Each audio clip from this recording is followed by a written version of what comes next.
अस्सलाम वालेकुम जी। आज आप लोगों के लिए बना रहे हैं आप ही की रिक्वेस्ट पर बिहारी मटन। ये भुना हुआ गोश्त की तरह होता है लेकिन थोड़ा सा कम मसालों में अच्छा इसका जायका आता है। ट्राई ज़रूर कीजिएगा। तो ये रहे मटन। बेशक आप चिकन में भी बना लें, बीफ में बना लें, आपकी चॉइस है, लेकिन हमसे रिक्वेस्ट की गई थी मटन की, तो ये मटन है। बीच में जाएगा दही, गाढ़ा दही इस्तेमाल कीजिएगा, दैट्स थिक ग्रीक योगर्ट। बीच में जाएंगे फ्राइड अनियंस। ईज़िली आपको मार्केट से भी मिल जाते हैं रेडीमेड, और अगर आप चाहें तो आपको लिंक ज़रूर दिया जाएगा इंशाल्लाह वीडियो पर, तो आप देखिएगा कि फ्राइड अनियंस किस तरह किए जाते हैं घर में।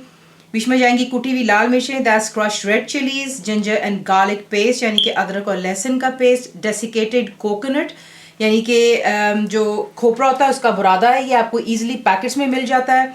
सॉल्ट यानी कि नमक, गरम मसाला बीच में जाएगा, ये मेरा होममेड है। तेल में बनाएं, घी में, आपकी अपनी चॉइस है।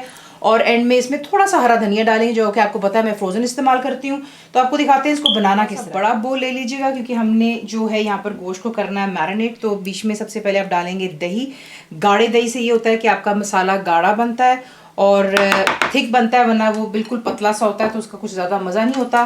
बीच में जाएंगे फ्राइड अनियंस। हाथ से ज़रा हल्का सा इसको यूँ चूरा कर लीजिएगा, डालते वक्त यूँ करके डालिए।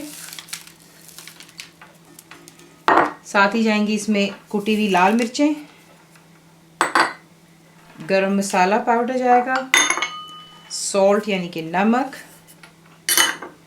डेसिकेटेड कोकोनट जा रहा है बीच में, और जिंजर एंड गार्लिक पेस्ट। इसे डाल करके अच्छी तरह मिक्स करेंगे और कवर कर कर आप इसको फ्रिज में रख देंगे। I already wash my hands.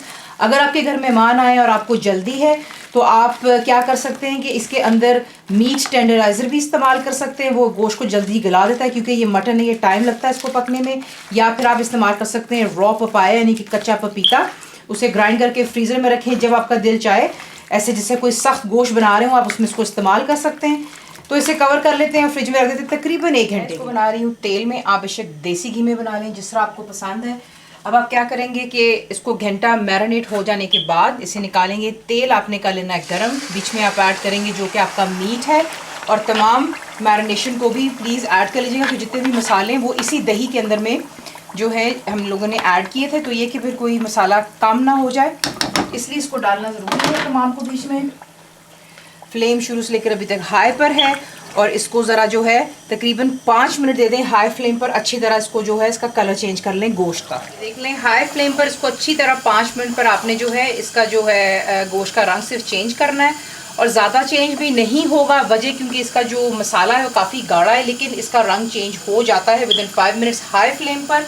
और उसके बाद क्योंकि ये मटन है, देखिए दही है, अगर आप चाहें तो इसमें पानी डाल सकते हैं, और कुछ लोग पानी नहीं प्रेफर करते, बहुत ही स्लो कुक करते हैं, लेकिन इतना जो है बहुत टाइम लगता है। तो मटन है मैं यहाँ पर ऐड कर रही हूँ, उसके बाद यहाँ पर पानी, इनफ पानी हम डालेंगे ताकि मटन बीच में परफेक्टली गल जाए और मसाला भी तैयार हो जाए। उसके बाद आपने यहाँ पर हाई फ्लेम पर रखना है फ़िलहाल। जैसे इसमें जोश आएगा आप इसे कवर करेंगे, लो टू मीडियम पर रखकर तब तक कुक करेंगे जब तक कि तमाम पानी, दही, गोश्त और जो हमने ऐड किया है वो खुश्क हो जाए और मसाला गाढ़ा हो जाए। अब देख लें कि परफेक्टली जो मटन है वो भी गल चुका है, और ये देख लें गाढ़ापन आ चुका है, मसाला तैयार हो गया और तेल दोबारा सरफेस पर आ गया। तो ये हो चुका है यहाँ पर बिहारी मटन तैयार।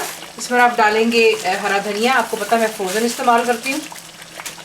इसको मिक्स कर लेते हैं और फिर इसे गरम गरम डिश आउट करेंगे और फिर आपको दिखा। ये रहा आपका बिहारी मटन, ज़रूर ट्राई कीजिएगा, गर्मा गर्म नान के साथ खाइए। फुल रेसिपी के लिए आप जाएंगे मेरी वेबसाइट पे विच इज़ cookWithFaiza.net पर। बनाइए, आपको कैसा लगा दुआ में याद रखें, and thank you for watching the video.